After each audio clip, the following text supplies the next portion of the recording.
우리 다 함께 하나님 말씀 받들어서 읽겠습니다. 15절부터입니다. 그리스도의 평강이 너희 마음을 주장하게 하라. 너희는 평강을 위하여 한 몸으로 부르심을 받았나니 너희는 또한 감사하는 자가 되어라.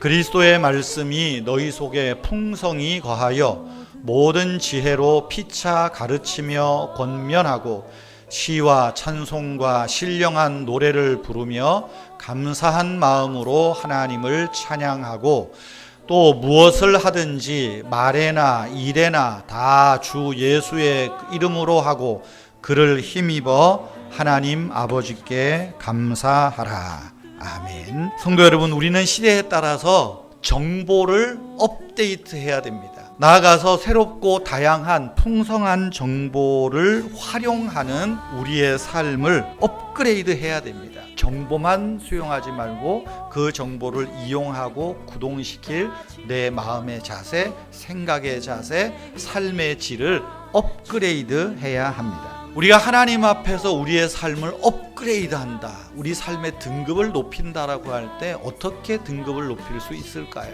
감사로 우리의 삶을 한번 개선시키는 겁니다. 행복이라는 것은 현재 내가 누리는 겁니다. 많아서 누리는 게 아니라 지금의 것을 누리는 겁니다. 즐기는 데 있습니다. 감사도 마찬가지입니다. 감사도 현재의 것을 누림에서부터 시작이 되는 것입니다. 내가 없는 것만 생각하고 과거에 서운한 것을 생각하면 감사보다는 투덜거림이 나오고 불평이 나올 수밖에 없습니다. 지나 돌이켜보고 자꾸만 서운한 거 생각한다고 해서 그게 올 것도 아닌데 우리는 가끔씩 욱하면 그 순간을 즐기지 못하는 나 자신을 보게 되었습니다.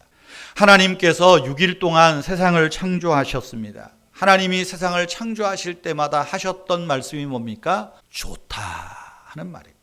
하나님은 당신께서 말씀으로 세상을 창조하시고 그 창조하신 걸 그 순간에 보고 즐기시는 것입니다. 좋다. 누가 알아서 좋은 것도 아니고 스스로 즐기고 스스로 누리고 계시는 모습입니다. 하나님의 형상대로 지음받은 우리 인간, 피조물인 인간을 보시고도 하나님께서는 매우 좋다 하셨습니다. 내가 그 어떤 것보다 이 인간을 만든 것, 이 인간이 가장 멋있어, 가장 좋아 말씀하셨습니다. 여러분, 우리가 지금 내가 누리는 것 누리고 즐길 것 즐기는 그 자세가 무엇입니까? 지금 좋은 감정을 느끼는 것입니다. 바로 그것이 감사 아니겠습니까? 하나님의 형상대로 지음받은 우리가 인간답게 사는 삶을 업그레이드하는 출발점이 무엇인가? 감사에 있다는 것입니다. 하나님께서 당신이 만드신 것을 보고 좋다 하셨던 것처럼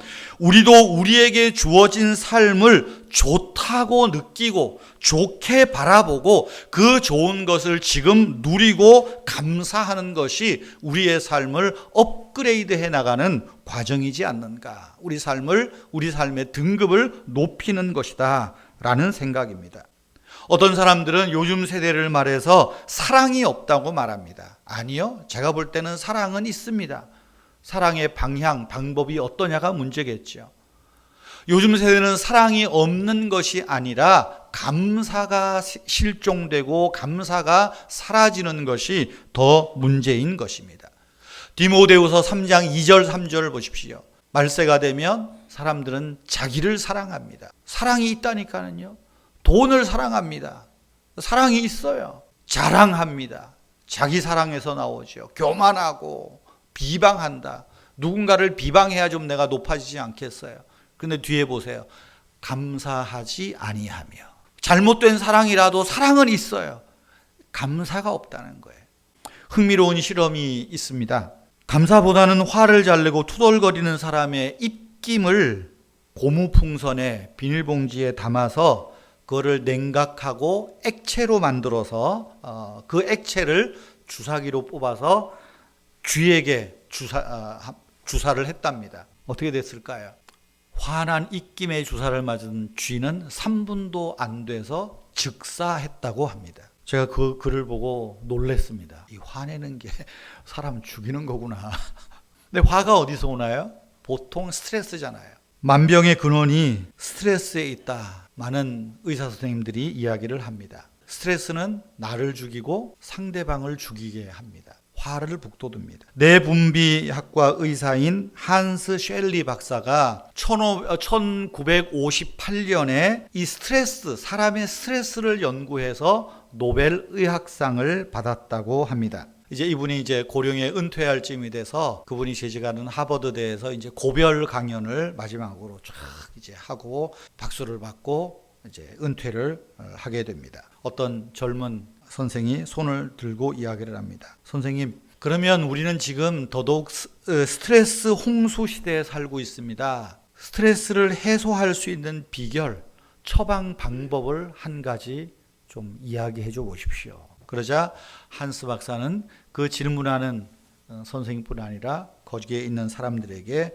마지막으로 이렇게 이야기를 했다고 합니다. 감사를 잊지 마십시오. 모든 일에 항상 감사를 훈련하고 연습하십시오 라고 했답니다. 한스 박사의 연구에 의하면 보이지는 않지만 감사만큼 강력한 스트레스 정화제가 없다. 감사만큼 강력한 치유제가 없다라는 말을 그렇게 한 것입니다. 성경은 어떻게 말합니까? 우리에게 범사에 감사라고 합니다. 그것이 하나님의 뜻이라고 말씀합니다. 시편 30편 4절 5절을 보십시오. 주의 성도들아 여호와를 찬송하며 그 이름에 감사할지어다. 그 노여움은 잠깐이요 그의 은총은 평생이로다. 저녁에는 울음이 깃들일지라도 아침에는 기쁨이 오리로다. 저녁에는 울음이 깃들일지라도 왜 우리에게 불행한 순간이 없겠습니까? 왜 투덜거림이 없겠습니까? 왜 불평이 없겠습니까? 시시로 우리 안에 울음이 찾아옵니다. 불행스러운 일들이 찾아옵니다. 그러나 하나님께 감사하고 하나님의 이름에 감사하고 우리에게 주어진 환경들에 감사가 있을 때, 감사가 회복되었을 때 그 울음이 기쁨으로 변한다는 것입니다. 저녁에는 울음이 깃들을지라도 감사하는 자에게는 기쁨이 오리라 말씀하는 것입니다. 감사하는 마음속에는 원망과 불평과 미움과 시기와 질투가 잠시 머물다가 힘을 발휘하지 못하고 도망갑니다. 하지만 감사는 기쁨을 불러옵니다. 감사하는 말은 우리의 마음을 평온하게 하고 편안하게 합니다. 다음 주에는 우리가 1년 52주 중에 하루 감사 주일로 특별히 명명해서 지키는 주일입니다. 여러분 올 한 해 돌아보시면 그럭저럭 감사한 일도 있는 것 같고 별로 감사해 보이는 일이 없는 것 같을 수도 있습니다. 그러나 성경은 우리에게 말합니다. 범사에 항상 이 감사가 회복되고 감사가 있을 때에 적어도 누군가를 죽이고 나를 죽이는 이 스트레스에서 화에서 자유롭지 않을까 생각을 해봅니다. 우리가 해마다 추수감사절을 지키면서 우리의 삶을 한 번씩 더 업그레이드할 필요가 있습니다. 정보의 업그레이드가 아닙니다. 불평을 잃어버리고 원망투성이로 가는 우리의 이 내 육체라고 하는 이것을 다시 한번 감사의 몸으로 업그레이드하는 시기가 바로 이때라는 것입니다. 성도 여러분, 우리 삶에 업그레이드가 필요합니다. 우리의 삶을 업그레이드할 수 있는 방법은 단 하나, 감사입니다. 감사를 회복해 가십시다. 감사는 하나님의 형상대로 지음받은 사람의 정상적인 유전자입니다. 마귀는 감사의 유전자를 변형시킵니다. 그래서 감사가 아니라 비교하고 아쉬워하고 불평하고 원망하고 자랑하게 만듭니다. 여러분, 이제 우리는 그리스도 예수 안에서 잃어버렸던 하나님의 형상을 다시 찾아야 합니다. 회복해야 됩니다.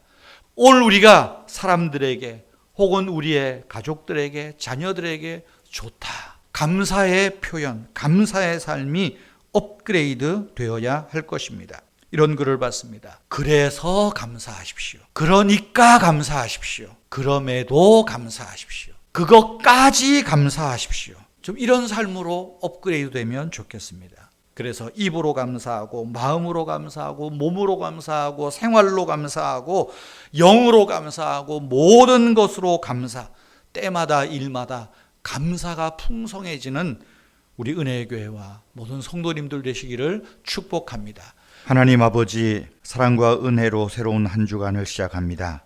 감사절을 준비하는 한 주간, 이 월요일 아침 자연 만물을 생각하며 하나님께 감사를 드립니다. 우리로 자연 앞에서 겸손하게 하시고 이 자연 속에 나타난 하나님의 영원하신 능력과 신성을 깨닫고 하나님의 창조를 인정하며 그 능력과 신성을 감사하게 하옵소서. 하늘과 땅과 그 지으신 만물을 보시고 좋다 하신 하나님, 우리에게도 하나님의 시선과 마음을 주시옵소서. 그래서 하늘과 땅의 섭리 속에서 하나님의 사랑을 깊이 느끼며 좋아하고 감사하게 하옵소서. 지난 여름 지독한 폭염 중에도 건강하게 잘 이기게 해주셔서 감사합니다. 이제 만추의 계절에 우리의 삶을 돌아보게 하시며 추운 겨울을 지내는 동안에 우리 인생밭에 뿌릴 씨앗들을 잘 계획하며 준비하는 지혜로운 마음을 주시옵소서. 특별히 하나님께 간구합니다. 인생의 가을을 넘어 인생의 겨울을 지내고 계신 노년의 부모님들을 축복하옵소서. 인생의 겨울 뒤에 다가올 새 하늘과 새 땅에 영원한 봄날을 준비하게 하옵시고 영혼과 육신의 강건함을 허락하여 주시옵소서. 주 예수님의 이름으로 기도하옵나이다. 아멘.